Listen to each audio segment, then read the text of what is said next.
Class third, good morning. हम इसे पहले पढ़ रहे थे चैप्टर 10, ईवीएस का चैप्टर 10, और चैप्टर 10 था हमारा फूड वी ईट। ठीक है, इसमें हम लोगों ने टू सोर्सेस के बारे में पढ़ लिया था कि फूड के टू सोर्सेस है, पहला प्लांट और दूसरा एनिमल सोर्स। आज हम पढ़ेंगे डाइवर्स ईटिंग हैबिट्स। ठीक है, खाने की विभिन्न आदतें। ठीक है, different people with different eating habits are known by different names. ठीक है, तो विभिन्न प्रकार के लोग भिन्न भिन्न प्रकार का भोजन करते हैं। ठीक है, उसके आधार पर हम इसे दो भागों में बांटते हैं। ठीक है, पहला वेजिटेरियंस और दूसरा नॉन वेजिटेरियंस। वेजिटेरियंस वे होते हैं जो केवल प्लांट के प्रोडक्ट्स खाते हैं।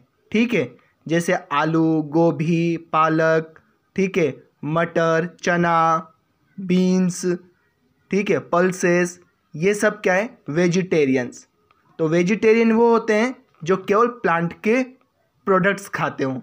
ठीक है, और नॉन वेजिटेरियन कौन होता है, जो मीट भी खाता हो, अर्थात मछली, ठीक है, मुर्गा, ठीक है, इस तरह से खाता हो, मांस खाता हो, और साथ ही साथ में प्लांट के प्रोडक्ट्स भी खाता हो।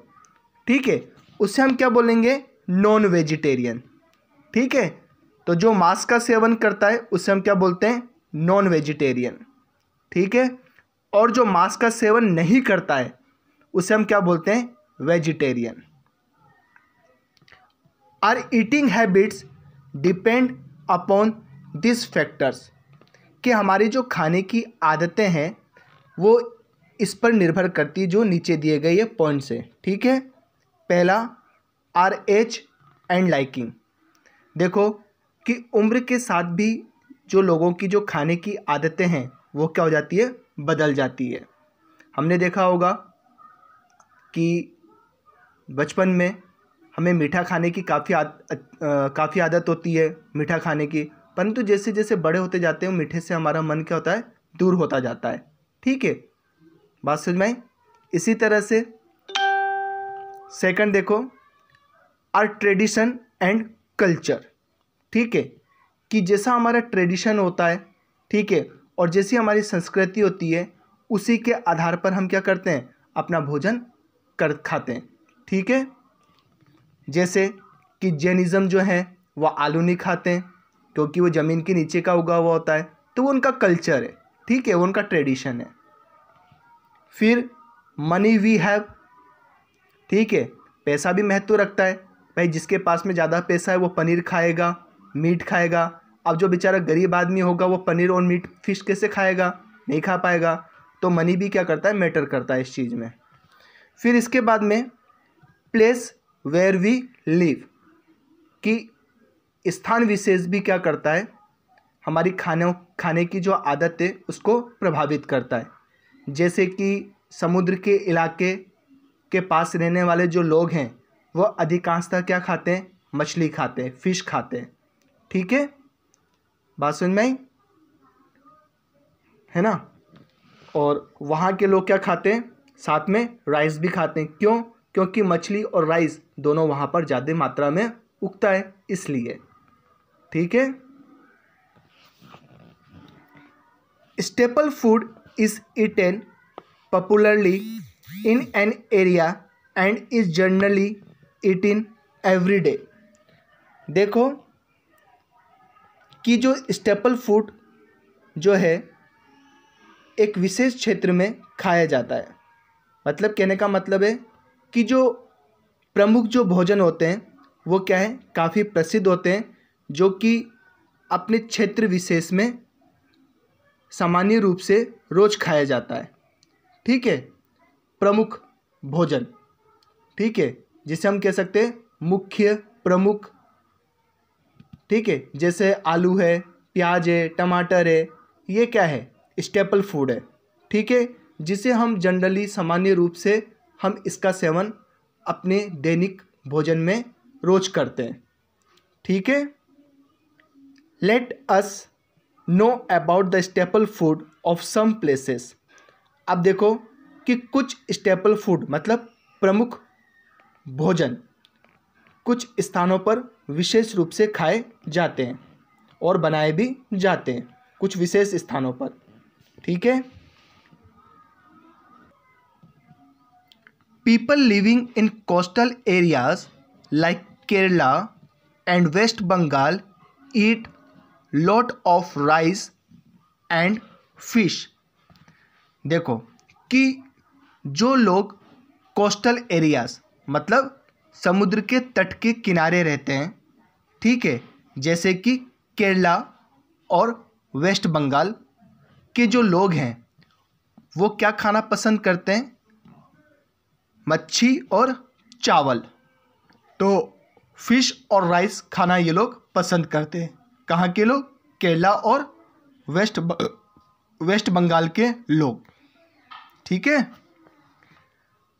मक्की की रोटी, सरसों का साग, राजमा चावल आर रियलाइज्ड इन पंजाब।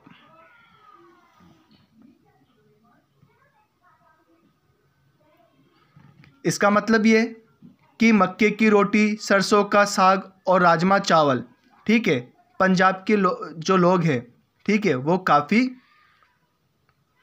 खाते हैं, उनको ये सब पसंद है, ठीक है, क्योंकि वहाँ पे मक्का ज़्यादा होता है, सरसों का साग भी वो लोग उगाते हैं ज़्यादा, ठीक है, तो उनको ये खाना काफ़ी अच्छा लगता है, उन्हें खाना पसंद है, ये भी बोल सकते हैं हम। फिर देखो नेक्स्ट क्या है, दाल बाटी चूरमा इज़ इटेन इन राजस्थान। तो राजस्थान का मुख्य भोजन क्या है, प्रमुख भोजन क्या है, दाल बाटी और चूरमा। फिर देखो thepla dhokla and khakra are enjoyed in Gujarat. तो गुजरात में क्या पसंद किया जाता है ज़्यादा, थेपला ढोकला और खाकरा, ठीक है। फिर नेक्स्ट टॉपिक देखो यहाँ पर क्या है, फ्रॉम फील्ड टू प्लेट्स। इसका मतलब है कि किस तरह से एक फार्मर बीज बोता है, खेत में फसल उगती है और फसल को काटता है, और फसल को काटने के बाद में जो बड़े होलसेलर जो होते हैं उन्हें बेचते हैं, और होलसेलर जो है वो रिटेलर को, जो खुदरा व्यापारी होते हैं, उन्हें बेचते हैं, और फिर हम खुदरा व्यापारी से क्या करते हैं, अपना सामान लेते हैं, ठीक है। और वो सामान जब हम लेते हैं खुदरा व्यापारी से, तो हम क्या करते हैं, अपने घर पे क्या बनाते हैं, खाना बनाते हैं, ठीक है, और फिर वो हमारी किस पे आता है, प्लेट पे आता है, और फिर हम उसे क्या करते हैं, खाते हैं। तो देखो कि किस तरह से एक फार्मर बीज बोता है और फसल उगाता है, और फिर किस तरह से हम वो भोज्य सामग्री खाते हैं। चलो पढ़ते हैं। Farmer grow crops in the field when it is ripe, it is harvested and sold in the wholesale market. कि एक किसान अपने खेत में पौधे उगाता है, जब वो उग जाता है तो उसकी क्या करता है, वो कटाई करता है, और कटाई करने के बाद में उसे कहाँ बेचता है, मंडी में, ठीक है, जो अनाज मंडी होती है वहाँ जाकर वो बेचता है, अनाज मंडी या सब्जी मंडी, वहाँ पर जाकर वो बेचता है। Wholesalers and vendors buy the produce and we buy it from them. कि जो होलसेलर होता है वो क्या करता है कि किसानों से सामान खरीदता है, ठीक है, और फिर हम लोग क्या करते हैं, जो वेंडर्स होते हैं, जो दुकानदार होते हैं, उनसे हम क्या करते हैं, वो सामान खरीदते हैं, अपनी आवश्यकता की जो सामान है। We cook the food items and enjoy with our family. और हम क्या करते हैं कि जब दुकानदार से सामान लेकर आते हैं तो हम खाना बनाते हैं और अपनी फैमिली के साथ खाना खाते हैं। We also get eggs, meat, and milk from retailers. अभी देखो जैसे अंडा है, मीट है, दूध है, वो सब हमें कहाँ से मिलता है? दुकानदारों से, ठीक है। और दुकानदार जो है वो किससे खरीदते हैं? होलसेलर से। अर्थात द फार्मर ओनर्स की जो फार्म के जो ओनर होते हैं, ठीक है, तो फार्म के जो मालिक होते हैं उनसे कौन खरीदता है? होलसेलर खरीदता है। और होलसेलर किसे देता है? रिटेलर को, ठीक है। We must not waste food, it is precious, कि हमें कभी भी फूड को, जो खाना बनाए, उसे वेस्ट नहीं करना चाहिए, ख़राब नहीं करना चाहिए, ठीक है। जितनी आवश्यकता है उतना ही खाना हमें अपनी थाली में लेना चाहिए, ठीक है, क्योंकि ये बहुत मूल्यवान है, ठीक है। क्योंकि किस तरह से एक किसान अपने खेतों में विभिन्न प्रकार की फसलें बोता है और फिर वो हमारी प्लेट तक आता है, ठीक है। तो हमें जो भी भोजन हमारे घर में बनता है हमें उसे वेस्ट नहीं करना चाहिए, ठीक है स्टूडेंट्स। इसी के साथ हमारा चैप्टर यहीं समाप्त होता है। Have a nice day.